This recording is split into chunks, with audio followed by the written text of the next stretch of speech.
Welcome to USA Global TV and Radio, where our mission is to provide education, entertainment, hope, and inspiration. USA Global TV and Radio connects you with experts and audiences all around the world every single day to help you succeed in business and to live a richer life. Visit us at usaglobaltv.com to learn about career and life-changing training and mentoring programs like the Listening Mentor. Subscribe to our newsletter to stay informed about our special programs and offers.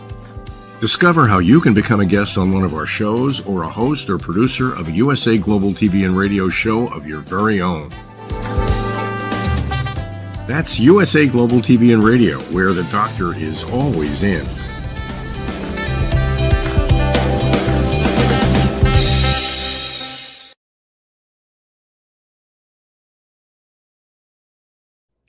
Hi, everyone. Welcome home to USA Global TV and Radio. I'm Dr. Jacalyn Kerbeck, and our show today is Have I Got a Course for You? This is a relatively new program where we are featuring people who have courses who want to provide education to our network. That would be you. So today we have a very special guest joining us from the UK. Before we bring him out, I want to welcome Mr. Red O'Loughlin, who is my co-host. If you don't know him, you need to reach out to him immediately. Go over to LinkedIn and look for Red O'Loughlin. Not only is he a TV show host, a radio show host, he is also one of our expert presenters on Talking Heads. He is a publisher. He has helped me with every single one of my books is either an Amazon #1 bestseller or an Amazon #1 new release. And it is because of this man. He is a marketing and creative genius. Let's welcome him to the show. He's an author himself, and he's also an expert on longevity. Hello, Red. Howdy, Dr. Jacalyn. Good to see you again. Nice to see you as well. And, you know, we have our background from the wise ones, which made sense for me today for the show because courses and education can help people be wiser. And we have a fabulous guest backstage. Tell us what your thoughts are when it comes to continuous education. Well, I'm not sure how much you know, but I have 5 academic degrees, ironically, all in different subjects. I've already mentioned once upon a time that my first degree was chemistry because I fell in love with it. I just absolutely became enamored. I didn't get a chance to practice it after I got my degree because I got an invitation to Vietnam. Then I came back out and I got involved in statistics. I got involved in some other stuff. And just one thing led to another. And by the time everything was done, I had a bug of wanting to learn. I've traveled to 61 countries in the world, thanks to the Navy. Got a chance to really enjoy a lot of different environments, cultures, people, languages, foods, just a lot of learning. So you have a continuous learning, not only from an academic perspective, but just from a practical perspective in life. I've got 7 professional certifications, all in, well, somewhat related in the statistical, quality, logistics, reliability, ends of things, but more almost all on the technical side. And so I'm constantly in a learning mode. I just published a book on how to write and publish your book for free. And part of that, I was just ready to push the button and go. And with the Chat GPT thing coming out, I said, I really need to add a little bit more there. So I ended up giving 4 lectures on how to use artificial intelligence as an author or how to improve your health with it. And I added a section in the book, two sections actually, so that I could bring the book up to date saying, how can I use artificial intelligence to help write and publish my book? So I'm in a constant learning mode. I have a what they call Talking Head show on the USA Global TV and Radio Network. And we're always covering some kind of topic dealing with health and wellness. I research the human body at the cellular level, chemically speaking. I look for cause and effect relationships. Treat a cause, fix a problem. Treat a symptom, and you'll always be treating symptoms. So I'm looking for some ways to help people by saying, hey, this causes that, stop that, and that'll stop. And that's the gist. So we just finished an 8-part series on cancer. If you haven't seen it yet, please go to the USA Global TV and Radio Network archive on YouTube, and it's there for your perusal. And we're getting ready to start one on basically the science of weight management, and that'll be starting up this week. And with that, I'm going to turn it back over to our host, Dr. Jacalyn. Thank you so much, Fred. I'm excited to bring out our guest. Before we do, I have one comment, which is thank you for telling me about ChatGPT because I have embraced it fully. As you know, I'm a lifelong learner as well. So let me tell you a little bit about our guest. He is a friend of Philip Sykes and the British School of Excellence. And, you know, I have the utmost respect for Philip and for the incredible alumni that graduate from his Train the Trainer program. Philip introduced me to Anthony Willoughby, and immediately there was a connection. We've had 2 or 3 calls, I believe, and I just am so inspired by the work that he's done. He's been interviewed by Diane Sawyer. That's right, Diane Sawyer from 60 Minutes. He's a TEDx speaker. His name is Anthony Willoughby, and he is the founder of the NOMADIC School of Business, where they prepare leaders to thrive in an unpredictable world. Let's welcome him to the program. Hello, Anthony. Nice to have you. Dr. Jacalyn, fantastic being with you. This is wonderful, taking our conversations to being here. So brilliant news. Thank you. Thank you so much. So I know the answer, but I would love to spotlight you. What is that visual in the background? That is Mongolian horsemen coming towards me. And they're pretty close. And they literally sort of went straight over me after that photograph was taken. But what I really love about nomads is they have absolute clarity, a sense of purpose and a sense of an identity. And that has really been my quest in life, to understand, you know, what is freedom? What is the freedom of choice to shape our own destiny? And really, what do we have to learn about ourselves that we've really rather forgotten? So that's a bit of a long introduction, but that was taken in Mongolia a few years, about 4 or 5 years ago. Thank you so much, Anthony. And so, as you know, the title of this show is Have I Got a Course for You? And you're going to be telling us about the education opportunities that you can provide to people. But you've had quite an interesting life. You've lived many places and you've met many people, and you've been able to go into huge organizations and meet with their leadership to actually transform the way that their company was doing business. Can you tell us more about any of these areas? Well, I can tell you more about that, but I think I've got to start having listened to Red's discussion on his degrees. I was exceptionally lucky at school because when I was 17, my housemaster, he took me aside. He said, Anthony, we need to talk about your future. I thought this is quite exciting. He said, let's get one thing absolutely clear. You are far, far, far too stupid to go to university. And I remember at that moment, that magnificent sense of freedom, of release, and the sort of the mind numbing of education, the pointlessness of it. And what I was very lucky was that he said, would I like an exchange scholarship? Would I like to apply for one for America? So I left a school in England where they teach effortless insincerity and arrogance without any substance. And as you can see from our Prime Minister, absolutely no moral fibers whatsoever. And I went to America, and it was an incredible time. Some of you older people may remember Kent State, the moratorium. I watched Apollo 13 blast off, and I started hitchhiking. And it was just incredible sense the world was open to me. And that sense of freedom and identity of putting one's thumb out. I've hitched coast to coast. I've hitched across Australia. I've hitched across Tibet and along the Silk Road. So for me, it's a lifelong learning, but the most important thing is to learn about how to trust yourself. Because no amount of knowledge, no amount of anything, if you don't trust yourself, if you don't have a sense of an identity, if you don't have a sense of purpose, no amount of knowledge is of any use to you whatsoever. And I think what I love about ChatGPT is that finally information and knowledge is open to everybody, whether it's a 5-year-old child in India or a professor at Stanford.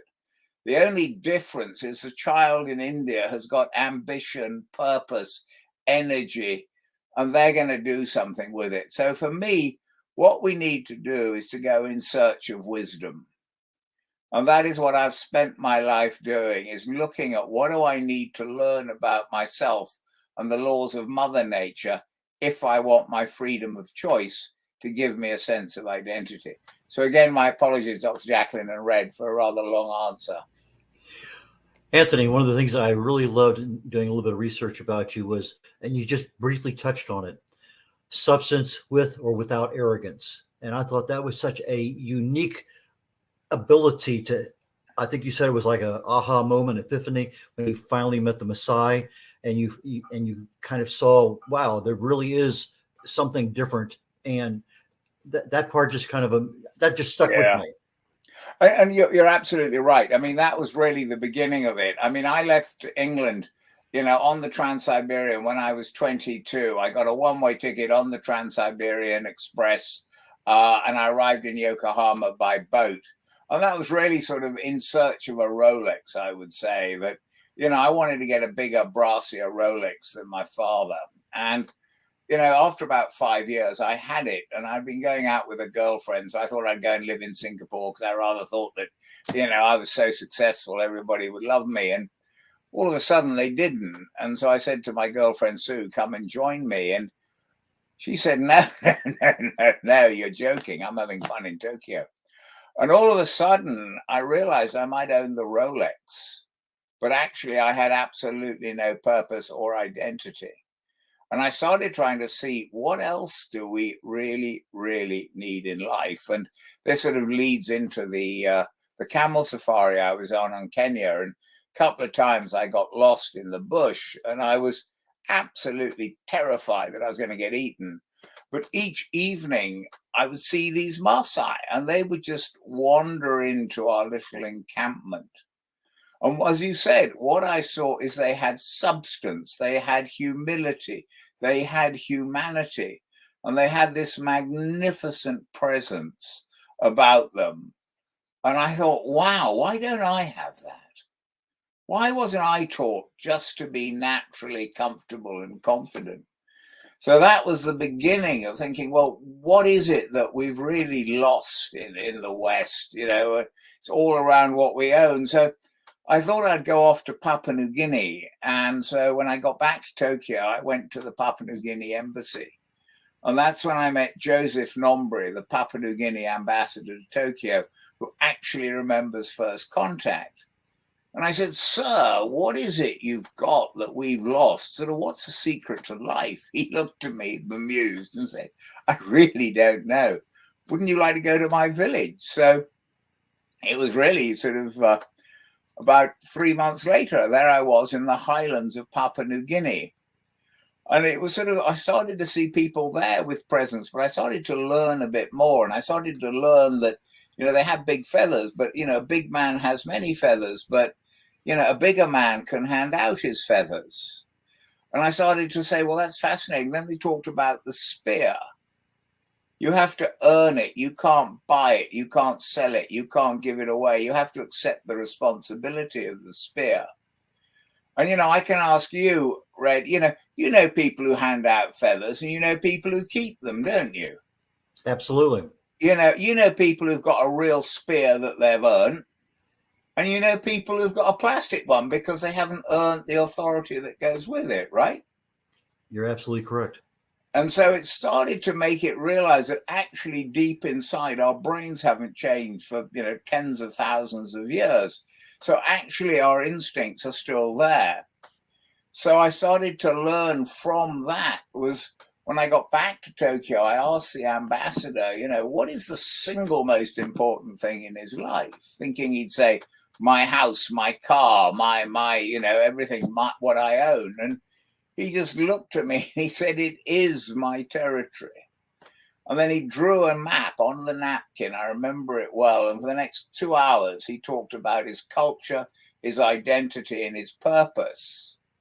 And he then wrote on it, I know my territory, therefore I know my duty, which is to expand the territory, protect the territory. So it started to make me realize that our identity for the first 99.9% of human existence has come from what are we protecting, what are we contributing, and where are we actually earning our spears and our feathers. And it started to make me realize, I say, that we have no concept of this. It is all simply thrown at us, what we own. In theory, the quicker that any system can get us into debt, then they can control us. And so it started to make me think about what is freedom, what is identity, and why we got it so wrong.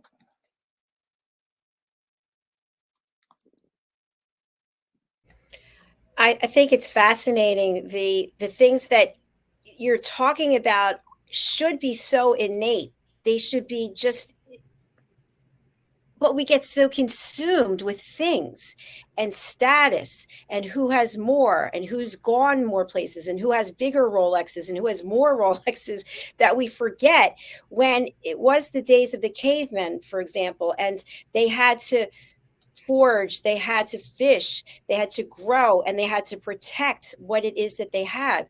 And I really feel, especially in this country, you're talking about your country there, but in this country, we have a lot of issues that you would never think we'd be where we are today. So what is the answer, Anthony, about how do we get back to focusing on hunting, protecting, and growing as basic human needs and rights? Well, obviously, we can't go right back to it, but I think we can start connecting our brain to what it was actually designed to do. And this concept of territory, I first had it literally, that is 40 years ago.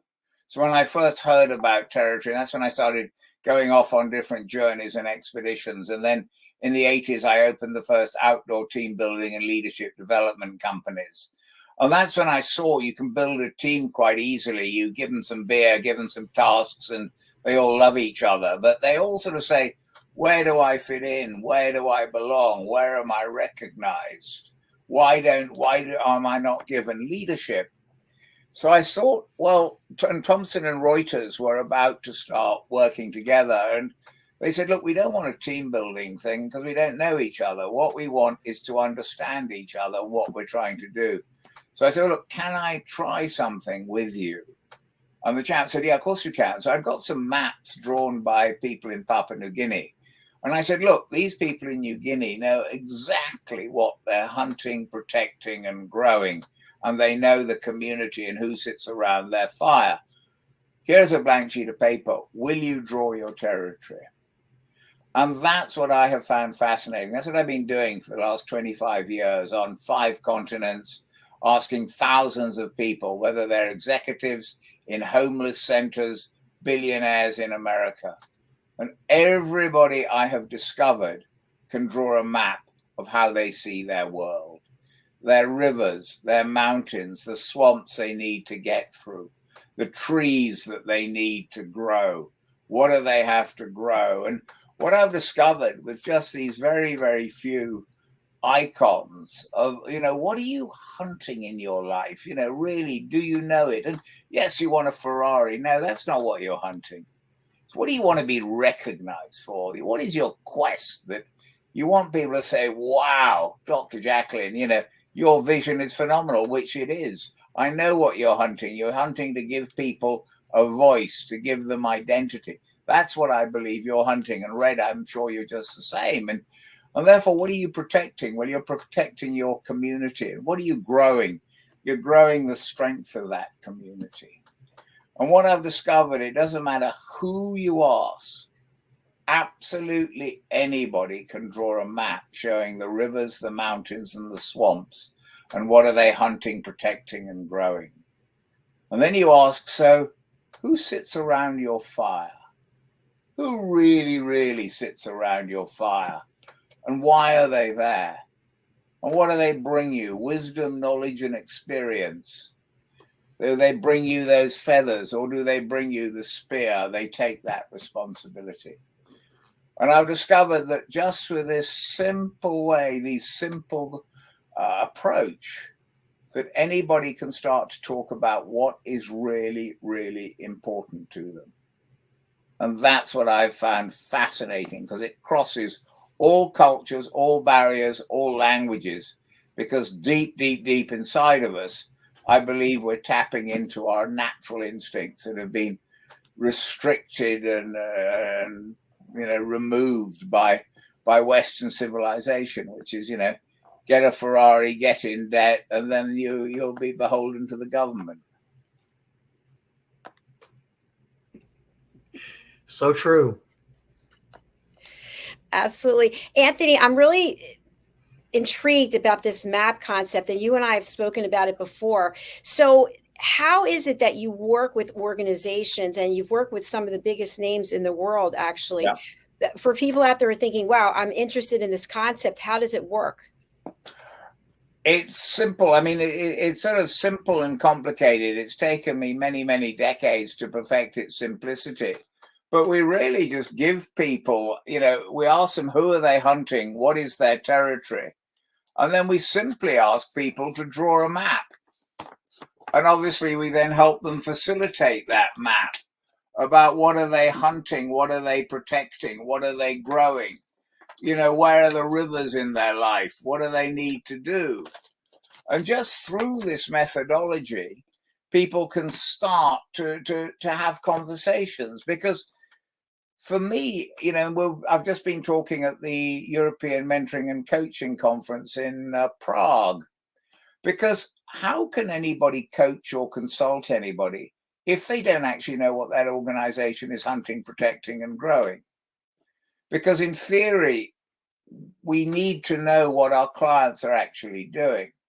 So whether we're working one-on-one with individuals to work out what is important, their priorities through a coaching experience or mentoring, or we're working with a team, once you've got everybody's maps together, the rivers, they've shared that, then you start to get a universal language that crosses all cultures, because in Korean, Japanese, or anywhere else, a river is a river.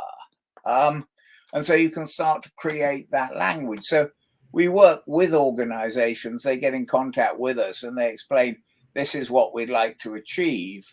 How could the map then stimulate the conversations to build the trust and the clarity and that sense of purpose and identity that the organization is seeking? And then we facilitate that. And that's what we want to do, is to train other people up into that, using that methodology, if that makes sense. Absolutely. I noticed that when I was working in the corporate world, the companies I worked for would always provide courses for you to be better this, better that, know the system, whatever it may happen to be. And sometimes they would actually get involved with the psychological profile of the individual, so you knew your organization. Yeah. However, it was always for the organization. What little I learned about me wasn't sufficient enough that when I left that corporate world and I became an entrepreneur, I didn't have the skills that I really needed. Yeah, I knew a little bit about myself, but it was a brave new world that I had to go into, because a lot of the things that was always taken care of by that department or that person or whatever. Those ancillary things were just there. Yeah, well, those are jobs. But the thing that I really like about what you're saying is that if you understand where you are in your world, which is the map and the mountains and the swamps and everything else, that brings a lot of clarity regardless of where you're at, whether it's an individual, entrepreneur, team leader, a manager, it doesn't matter, because all of that, it astounds me that it's that you, as you said, you took decades to make it this simple. And that's the part that I'm finding. It is so simple, but it's interesting. Yeah, and I think it is. But Red, you've landed planes on aircraft carriers, right? Not actually, no. The airplane I chose was too big to go on an aircraft carrier. Anyway, you know what it's like to land an aircraft, right?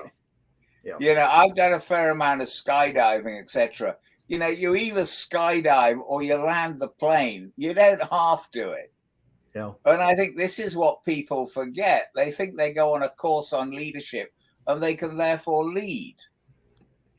I mean, our prime minister wrote a book on Churchill's leadership abilities, and somehow he thought some of that would rub off on him. And, it doesn't. And I think at the core of everything we're talking about is people must have that sense of courage. They really must. You can't just go and buy wolf spray for sheep. It's a bit like going and buying a book on how to climb Everest, and then you read all the books about it, but you never actually get up and do it. So, these, I believe, are skills for life. And it's fascinating working with 12-year-olds. We've just been running sessions in Dubai and Scotland, and I've sat down with these children. I've just said, what is a meaningful life? What do you really want to do? Not you want to become an accountant or a lawyer. What do you want to be known for? And it's just fascinating watching them draw the maps of the rivers they need to cross and how they can help each other. And that sort of natural, innate ambition that fundamentally any child in Africa, absolutely takes it for granted, because every single thing I'm saying is you sat down with any Maasai, Sami reindeer herder, North American Indian, Aboriginal, this is just blindingly obvious to them. You've got to contribute, you've got to be brave. And what I love about Kenya is sort of the Maasai, you've got respect, responsibility, and courage. Those are the core values that you're taught as a child. And then your authority, your responsibility, and your accountability changes as you move through your different ages on life. And that's what I think we need to focus on. Yes, you need a map. A map will help you talk to each other. But then what are you going to do together? And that's where we want to work with coaches. That's where we'd love to work with Dr. Jacalyn and Red, because what we can do is we can create the insights and the clarity.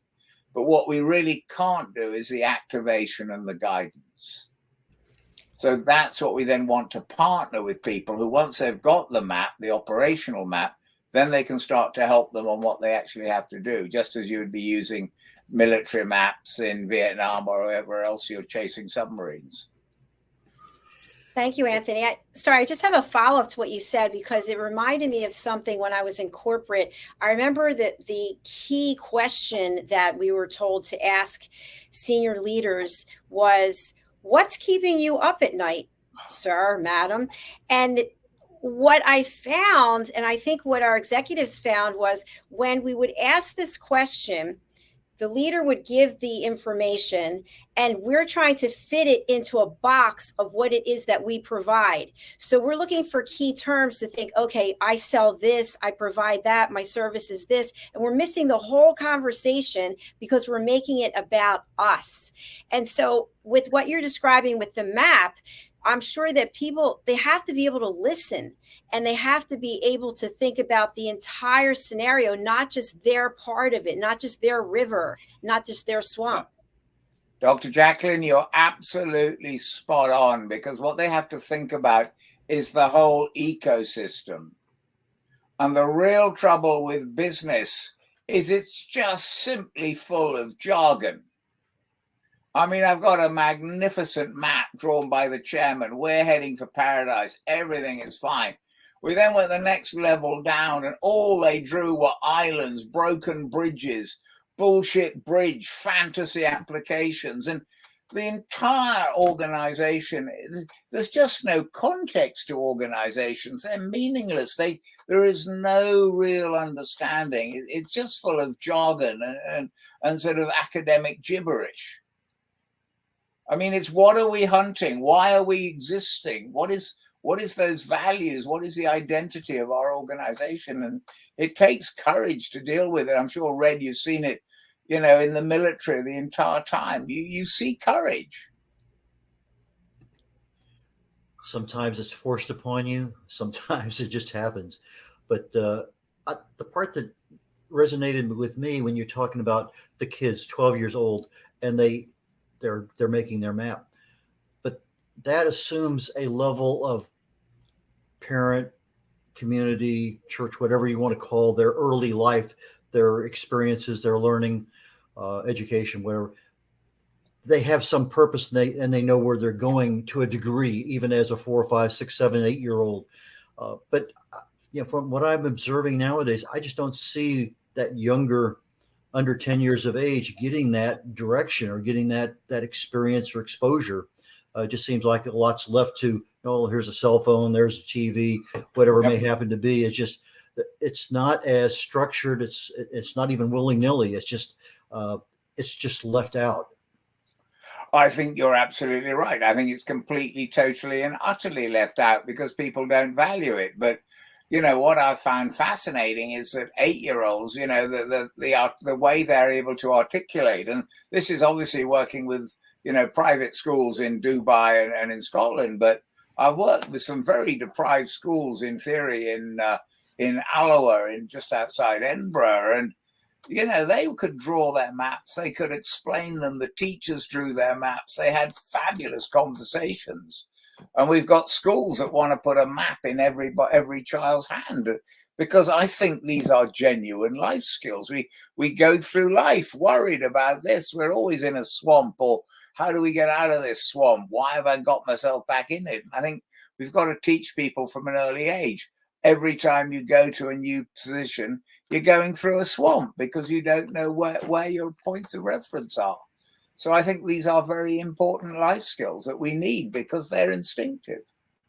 And there's now a lot that I'm working with neuroscientists and others that are saying we're actually using the front of the brain, which is where people actually remember something, because it's useful. Anthony, I think this is fascinating what you're sharing. And Red, thank you for your questions. I have another question which has come up. So when you have a team, whether it's school age, whether it's an organization, doesn't matter. Typically, if I'm drawing my map and the two of you are drawing your maps, maybe there's part of your map that I want, but I'm not going to tell you that I want it. I'm going to come up with a plan of how I'm going to take it.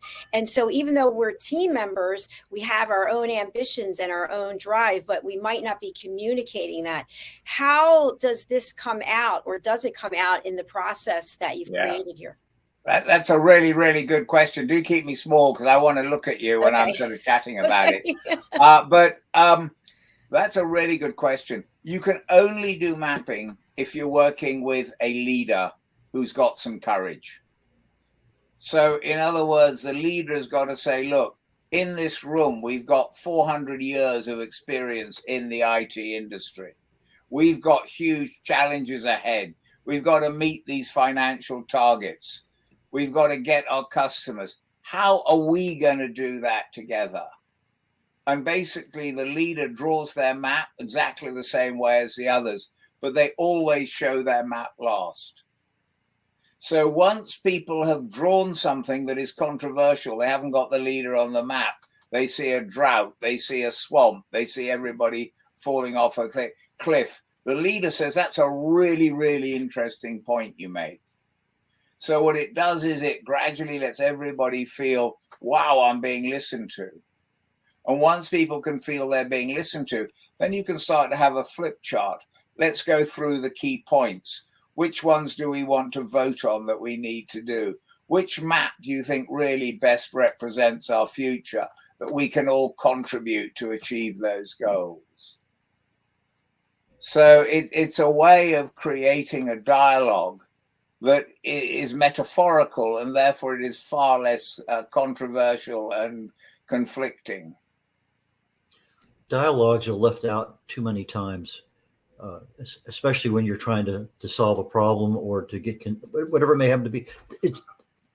We just don't have that dialogue with the people we need to have it with. We really don't. And you were talking about you're chasing submarines. I mean, you either find the submarine or you don't. Mm-hmm.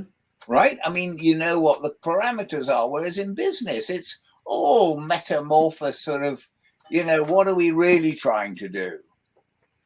I mean, yes, we need to hit the sales targets. Why? What is it going to do for our reputation? What is it going to do for everybody? What is it going to do for the community? And somehow we have to, I think, remove ourselves from what we can measure into what we can feel.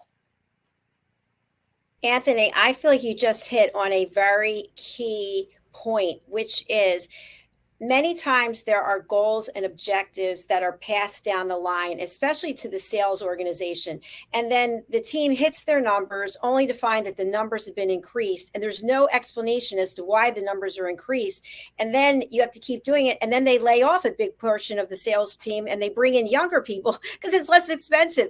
And they wonder why there's no loyalty or why there's discourse in the organization, because it's not being communicated. And I can see how with this mapping that would be a big plus for every organization. Oh, it's extraordinary for organizations to do it, but they've actually got to be honest and do something with the maps and what comes out. And that is the problem. That's always been my frustration. You run a magnificent day, you get to the issues, the elephants in the room, and everybody just ignores them because there's no consequence for ignoring them. Whereas if you were a Maasai and you saw a lion and you knew it was coming to eat your cattle, if you didn't do anything about it, you lost your cattle, but there is no consequence. So it's how do we change perceptions that people realize what they really want to do is feel that they contribute. They've got the belonging, recognition, and those levels of trust. Anthony, another great point that you made. And I'm wondering how much time is involved for this mapping, and are there any limitations? I know you're working with companies all over the world, so I would say probably not. No, there are absolutely no limitations to what we do. I mean, normally it's good to work with groups of under 12, but I've run it with people for over 100. So it really depends on what is the problem they're trying to solve and then how we use it, which is why we have this training program that we take people through, whether it's for one-on-one coaching, whether it's a part of continued professional development, or it is for team coaching, because it all sounds very easy. Draw a map of the territory. It's actually learning the questions you need to ask. So what would you change on the map? Where are you comfortable on the map? What could we do differently? Who else could we bring onto it? So it sort of creates a language of its own. And I think what I love about this is, 25 years on, every single time I run a mapping session, I will see something different. I will hear something different. And at the end of every session, I'm going to go, I should have asked that question. I should have done it differently. Because once you say to someone, please draw a map of how you see your territory, you've fundamentally lost control of the meeting, because they're talking about the most important person in the world, which is themselves. And you've got to listen and respect that. So it's got a fascinating dynamic to it. As I'm listening to you, I think of in the United States, a football team. Yeah. You have the map is the borders. You have the team. They know the responsibilities. They know what the goal is. They know everything about everything that's supposed to go on. They know where they contribute. Yeah. If they can't do it, there's somebody there that's backing them up. I mean, I think that's a perfect analogy for what you're describing. Yep. But we don't do that in anything outside of that to be any, it just, we spend a lot of time, but we don't use those same concepts that you're talking about in other aspects of our life, personal or otherwise. Exactly. I mean, on a football field, they're hunting the goals, they're protecting their own goal line, and they're growing their team, so they're going to be promoted and win the cup. It's simple. Surely business can be simplified, or our own lives can be simplified down to that. Anthony, something that's coming up for me is I spent 20 some years in the loyalty and recognition business. And so when you talk about accountability, taking action, following through, how can there be measurable deliverables for people who are part of this mapping process? So not only do they draw the map, but they take responsibility and accountability for fulfilling their part of the process. With great difficulty, and that has been my challenge, and that's really what I'm now asking people who are listening to this, who are coaches, who are consultants, who have that expertise to hold people accountable, because that is not my area of expertise. It really isn't. So that's why I want to work with people who have those disciplines and can actually hold the client accountable to what you said you would do. And we work on all sorts of different measures with companies. I'm actually putting together a whole measure to try to show how the mapping can improve all sorts of different measurements, physical and emotional and other ways of measurement. But measurement is so important, but so difficult to do because everybody forgets about it, apart from the figures. Very true. Red, do you want to add something? I was just thinking of some examples in my life where you suboptimize one aspect of a business so you can see good numbers, but the other part suffer because they were never included in part of the big plan. So it just too many times I see this happen, and you sit there and you shake your head and you don't even see it right now. You see it 2 years from now, and it could have been easily predicted because humans are humans and egos are egos, and things get out of the way and somebody leaves. Oh, we can bring this back now that person's gone, because regardless. But yes, I see exactly what you're talking about. Yeah, and that's why we want to work with a consultant. That's why I'm so excited talking to you, Red, and also Dr. Jacalyn, because we want to work with people who've got the relationships with their clients and then can say, look, let's get a map of what we're trying to do, first of all. Let's get everybody on the same map, round the same fire. What are we going to do? And then you hold them, right, we'll agree to do this by then and this by then. And you've then got that relationship. So you've then got an enhanced relationship, because once you've got your client's map, you ultimately have got access that no other supplier can have. Anthony, you mentioned that you typically work with smaller groups, but you've worked with as many as 100. How are those people selected? If it's 6 people, does it matter the size of the organization? Are they in certain positions in the company? It really, really doesn't. We had a fascinating time in Indonesia when we were working with the Central Bank of Indonesia. And we literally had the doorman and one of the governors drawing the map and how they saw it. It's been fascinating doing it at a homeless centre in Wrexham, in Wales, where you have all of the homeless people drawing their maps and then talking about how they can help each other cross the rivers and how we can give each other the shields and the hope and the belief. So it really works across all sorts of different. So the size and the scaling will all have to be done depending on what the organization is trying to do, how much it wants to embrace it. First of all, they've got to test it out. They've got to get ownership of the process. So it really is a case by case and where people's appetite for it is. Thank you. That's helpful. So for anybody who's watching or listening, whether it's on the live or the replay, Anthony is here to help. We've got his contact information right here, which is his email address. He's also on LinkedIn. We are actually out of time for today, unfortunately. Anthony, what would you like to leave our audience with today? As I started, there is no academic background to what I've been doing. It is simply things that people have been kind enough to invite me around their fires. And I think there is this ability in all of us to trust ourselves and trust each other. And that's what mental well-being is. It's getting people to talk to each other in a way that is building trust. And I don't think any way can build trust more than having a map of what are we all trying to achieve together, just as our forefathers would have done for the first 99.9% of our human existence. So I hope that's not too many last words. That was fantastic. Thank you. And Anthony's email address is Anthony, ANTHONY, at Nomadic School of Business, NOMADICSCHOOLOFBUSINESS.com. Red, they have to enter me in the spelling bee. Okay, I'm kidding. All right. We've been down that road before. Red, how can people reach out to you? Sorry, Anthony, I'll come right back to you. Red, how can people reach out to you? Easiest way is my website, redolaflin.com. Red, like the color RED, Olaflin, OLAUGHLIN.com. On my banner, there is my phone number and my email address. That's the best way to respond to me. Just give me a call on the phone or send me an email. So redolaflin.com. Thank you very much, Dr. Jacalyn. Thank you very much, Anthony. Yeah, thank you very much. And Red, I hope it's only a matter of time, and Dr. Jacalyn, until we're sitting having a couple of beers and talking about life and adventures and putting that record button of life really on. For sure. Well, I look forward to hopefully meeting you in October when I'm over in London. Fantastic. I look forward to it immensely. Thank you All very right. much.